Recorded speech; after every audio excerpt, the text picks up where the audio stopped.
survival mechanism.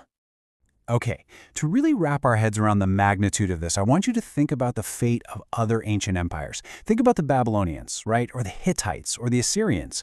When they took a massive military hit, they basically dissolved into the pages of history. Poof, gone.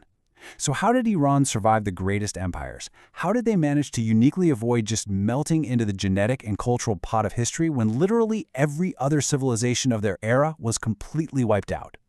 I mean, just look at the absolute nightmares that showed up on their doorstep. We're talking the Macedonian phalanxes of Alexander the Great, ruthless Roman legions, massive sweeping Arab armies, and of course the ferocious Mongol hordes of Genghis Khan.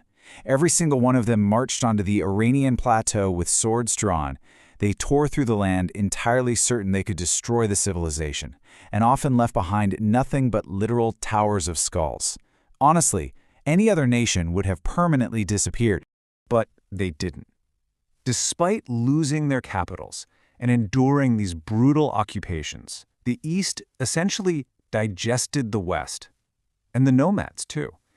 Instead of disappearing, Iranians inexplicably absorbed their conquerors. It's crazy. Just a few decades after an invasion, these brutal outside conquerors would start speaking the Persian language, building Persian architecture, adopting their state bureaucracy, and even wearing their clothes. All right, Section 2, Inventing Time and Diplomacy. So to understand this kind of deep cultural resilience, we kind of need to correct a massive historical injustice. Traditionally, the Western world acts like Mesopotamia, Sumer and Babylon, or ancient Egypt were the sole cradles of civilization, and they completely sideline Iran. But evolution took its course here starting 50,000 years ago with Neanderthals. By 4000 BC, we're seeing ceramic vessels from the Giraffe culture, proving a civilization evolved here shoulder to shoulder with Mesopotamia. And get this, look at the 23rd century BC. The state of Elam goes to war with the Akkadian king Naram-Sin. But it doesn't just end with a simple truce. A written treaty was signed, guaranteeing Elam's independence if they align their foreign policy with Akkad. Think about that for a second. That is the first documented international treaty in human history. The absolute origins of global diplomacy started right here. Now, this deep history birthed an absolutely fascinating ideology. When Indo-Iranian tribes arrived from the north, calling themselves Aryans, meaning noble, they developed Zoroastrianism. For the ancient Iranian, life wasn't just random. The universe was an uncompromising total war between Ahura Mazda, the god of light and truth, and Ahriman, the spirit of absolute evil. And this gave the nation phenomenal unity. It basically mapped out the geography of evil right onto the nomadic expanses from which those devastating raids were constantly launched. But Zoroastrianism did something even bigger, a real game changer. Before this, pretty much everyone viewed time as cyclical, just meaningless accidents and the endless changing of the seasons. Zoroastrianism invented the concept of linear time, the idea that the world had a beginning and it will have an inevitable end, a final battle and a last judgment. When Persians liberated Jewish thinkers in Babylon in the 6th century BC, this revolutionary concept was adopted. It later flowed straight into Christianity and Islam. They literally discovered the coordinates of time within which you and I still think today. Section 3. History's first true superpower. Okay, so in 550 BC, a man named Cyrus the Great unites the Persian and Median tribes to build the Achaemenid Empire. And unlike tyrants of the past, he actually built this empire on respect, not just temple destruction. And man, did it scale rapidly. 50 million. I really want that number to sink in.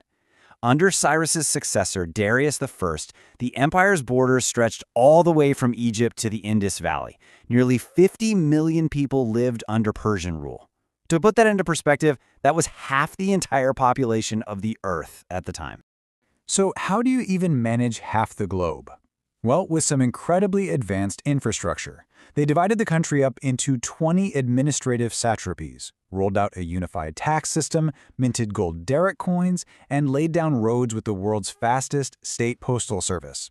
And by the way, let's reframe a famous Western myth right now. We all know the story of the 300 Spartans, but the giant Achaemenid Empire didn't actually fall to them. The Persians just changed tactics. They just started funding Athens and then Sparta, basically paying them to fight each other. By 387 BC, they bought Greek submission. Persia became the undisputed master of Greece without firing a single shot. But history is harsh, right? Seeking to secure his empire from those nomadic raids, Cyrus the Great ventured into Central Asia to fight the Massagetae tribe. The battle was a complete disaster. According to Herodotus, Queen Tomyris severed Cyrus's head, tossed it into a leather sack literally filled with human blood, and delivered this chilling quote, "You thirsted for blood, now drink your fill." It's grim. Yet despite the tragic death of their greatest emperor, this resilient empire just lived on. Fast forward to the year 224 AD and a new golden age arrives, with the Sassanid dynasty. They established this fiercely centralized, four-caste meritocracy. As you can see, society was divided equally. Priests, warriors, bureaucrats, and commoners, each at 25%. With Zoroastrianism as the official doctrine, this superpower successfully waged grueling, endless wars against Rome and Byzantium for nearly 400 years. Section 4. Conquering the Conquerors. Now, those centuries of endless warfare, they bled Iran completely dry. And that set the stage for a series of catastrophic invasions that would trigger its ultimate survival mechanism. Consider these three apocalyptic moments, where it really seemed like the thousand-year history of Iran was completely finished.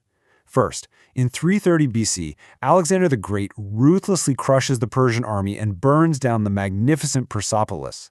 Then, in 651 AD, the Arab Caliphate takes the Persian capital, bringing Islam and severely threatening that Zoroastrian identity. Finally, in 1220 AD, Genghis Khan arrives, slaughtering entire cities and wiping out the ancient irrigation systems. But here's where it gets wild. Every single time this three-step process of cultural reprogramming happened. Step 1, the invaders achieve a crushing military victory. Step 2, the Eastern culture methodically devours the conqueror. Alexander? He started wearing Persian clothes and adopting court etiquette. The Arab caliphs relied heavily on Persian scholars and bureaucrats just to govern. And step 3, total cultural immersion. Even the fierce descendants of Genghis Khan eventually embraced Islam, made Farsi the language of the state, funded poets and built grandiose blue-domed Persian mosques. The cultural code completely reprogrammed its invaders. Which brings us to Section 5. Persia becomes Iran. So out of this incredible 300-year boiling cauldron of tribes, dynasties, and reprogrammed invaders, radical historical pivots led the nation into the modern era. In 1501, Shah Ismail founded the Safavid state, making Shia Islam the state religion and forging a really unique, rigid identity. By the early 1900s, the country was practically suffocating under the Great Game, carved up into spheres of influence by the British and Russian empires. In 1935, a massive diplomatic pivot occurred, which we'll look at in a second. And ultimately, decades of foreign interference culminated in the 1979 Islamic Revolution, severing relations with the West and establishing a theocratic republic. But let's zoom in on that 1935 pivot for a moment. Reza Shah Pahlavi was charting a hard-line course toward modernization, and he sent a directive to all global embassies with this message. From now on, the country must be called by its true ancient name, Iran. See, for centuries, the West had used the Greek-derived name Persia, and they associated it with exoticism, fairy tales, and backwardness. This directive was a major statement. It was a demand that the world respect them not as some exotic colony, but as Iran, the ancient land of the Aryans. And honestly, that creates a really stunning modern paradox. In the minds of most people today, two completely different states exist simultaneously. The word Iran immediately triggers images of tense geopolitics, harsh sanctions, conflict, and pretty grim news reports. But the word Persia hasn't disappeared. It retains this romantic aura of lost grandeur, refined poetry, flying carpets, and fairy tale empires. It's two names for one land, and a constant, relentless struggle over exactly how it will be remembered. Which leaves us with this final, provocative thought. Over 5,000 years, this culture developed literally the ultimate mechanism for survival, digesting every force that tried to end it. But perhaps their absolute greatest battle is the one happening right now. Hidden behind a single name is a quiet, invisible war. Who are we in the past? Who are we today? And how does the world want to see us? Think about that the next time you hear about this incredible, ancient land. Thanks for joining me for this explainer.